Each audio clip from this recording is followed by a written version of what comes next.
நீ நல்லா படிச்சியா? படித்தேன். நல்ல வேலைக்கு போனியா? போனேன். நல்ல பொண்ணை கல்யாணம் பண்ணலாம்னா எப்படி? சரிடா, கல்யாணம் பண்ணி நல்ல பிள்ளைகளை கட்டி கொடுத்துட்டு நல்லா சேரில் உட்காந்து ஈஸி சேரில் உட்காந்து காலாட்டலாம்னா அதைத்தானே இப்போ செஞ்சுக்கிட்டு இருக்கேன். அதைத்தானே இப்போ செஞ்சுக்கிட்டு இருக்கேன். எதுக்கு? நல்லா படித்து வேலைக்கு போய் கல்யாணம் பண்ணி. அதனால் நான் உங்களுக்கு எலிசனர் பதிலை சொல்கிறேன், எல்லாத்துக்குமே சொல்கிறேன். ஏன் அப்படின்னா, படிப்பு மட்டுமே நீங்கள் பிள்ளைகளை போட்டு ப்ரெஷர் பண்ணாங்க. எங்கள் வீட்டில் எல்லாங்க 12 பிள்ளை. உங்கள் அப்பா என்ன வேலை பார்த்தான்றாரு, அதே வேலையத்தான் இருந்தார். ஆமாம் சார், அன்னைக்கு டிவி கிடையாது, செல்லு கிடையாது, ரேடியோ கிடையாது, கரண்டும் இல்லை. என்னதான் பண்ணுவார் பாவத்தை? ரொம்ப 12 பிள்ளை 18 பிள்ளைய பெற்று யார் என்ன படிக்கிறா, எந்த ஸ்கூலில் படிக்கிறா எதுவும் கேட்கறது இல்லை. நல்லா போவேன், கிளம்புவேன். அம்மா நான் ஸ்கூலுக்கு போயிட்டு வரேன். எங்கள் அம்மா ஒரே கேள்வி, தட்டெடுத்துட்டியா? ஒரே கேள்வி, கைதட்டு. அதுதான் முக்கியம், அதுதான் முக்கியம். எதுக்கு? படிக்காம போனோம், ஜோதி இங்கே போனோம். இன்னைக்கு பாருங்க, 3வது படிக்கிறவனுக்கு ப்ராஜெக்ட்னு சொல்லி அவங்க அப்பா ஆட்டோவில் ஏற்றிட்டு போகிறாருங்க. ஆட்டோ வேனில் கிளிக்குண்டை செய்கிறாங்க, சாட்டை எடுக்கிறாங்க, என்னென்னமோ. எப்படிங்க 3 படிக்கிற பிள்ளை எப்படிங்க அதெல்லாம் செய்யும்? அப்படி படித்தோம். ஒன்றும் பெரிய வசதி கிடையாது, உண்மைதானங்க, பெரிய வசதி கிடையாது. நான்லாம் உண்மையை நான் பெருமையாகவே சொல்கிறேன். எனக்கெல்லாம் எத்தனையோ தீபாவளிக்கு வெள்ளை சட்டையும் காக்கி டவுசர் எடுத்து கொடுத்துருக்காங்க. தீபாவளிக்கு கலர் ட்ரெஸ் எடுத்து கொடுத்ததில்ல. அதில் பெரிய சந்தோஷம் இருந்துச்சு எங்களுக்கு, அதில் பெரிய சந்தோஷம் இருந்துச்சு. ஒன்று சொல்லவா, தீபாவளிக்கு தான் இட்லியே சுடுவாங்க. இட்லின்றது வந்து டிஃபன் கிடையாது, பலகாரம். உண்மையினா கைதட்டுங்க, பொய்யினா வேணாம். இட்லி தான் பலகாரம். பலகாரத்துக்கு போட்டிருக்கேன்னு சொன்னால் இட்லி சுடுவாங்கன்னு அர்த்தம். எனக்கெல்லாம் நான் காலையில் 4 மணிக்கெலாம் எந்திரிச்சு பல்லு தேய்ச்சிடுவேன்.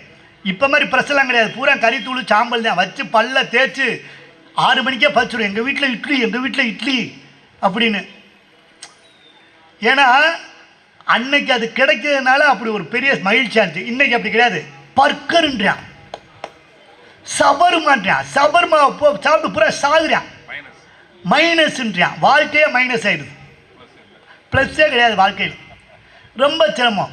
இப்போ ஒன்று போட்டுருக்காங்க, என் மூக்கு செடியை வச்ச மாதிரியே இருக்குது, இவ்வளோ பெருசா. பீஸான்றான், பர்கன்றான்,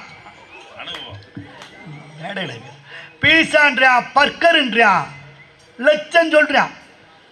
ஆனால் இதெல்லாம் எவ்வளோன்றீங்க? இந்த பைபாஸில் போய் பாருங்களேன், இவ்வளவு சாப்பாடை நம்ம பார்த்ததே கிடையாதுங்க.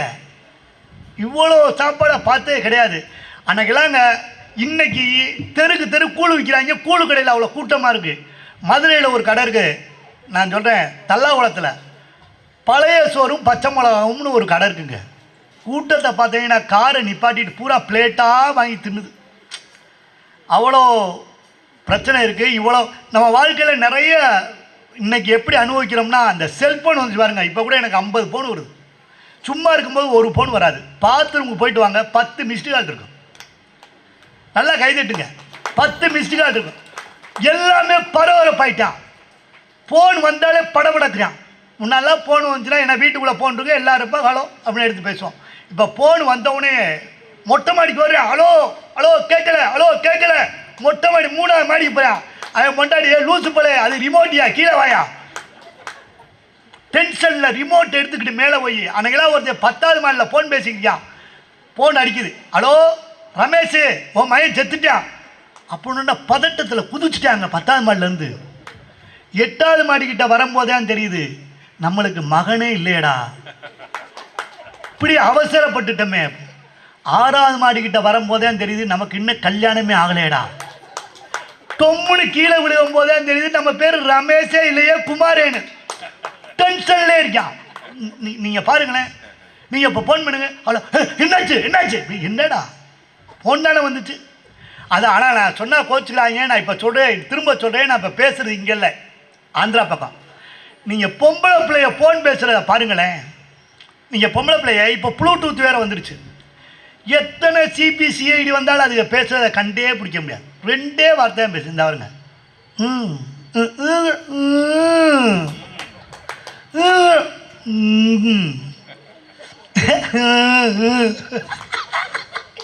ஐயோ சீ போங்க. இப்படி பேசுங்க 3 மணி நேரம். கடைசியாக ஒரு வார்த்தை சொல்லுது, போங்க சீ நீங்கள் ரொம்ப மோசம். அவன் கூட தானே 3 மணி நேரம் பேசிக்கிட்டு இருந்தேன். நீங்கள் பொம்பளை பிள்ளைய பொத்தி படுத்துருந்துச்சின்னு வைங்க, நீங்கள் காய்ச்சல் நினச்சி பயந்துடாதீங்க. போர்வைக்குள்ளே யார்கிட்டயோ வாட்ஸ்அப்பில் மெசேஜ் அனுப்பிக்கிட்டு இருக்குன்னு அர்த்தம்.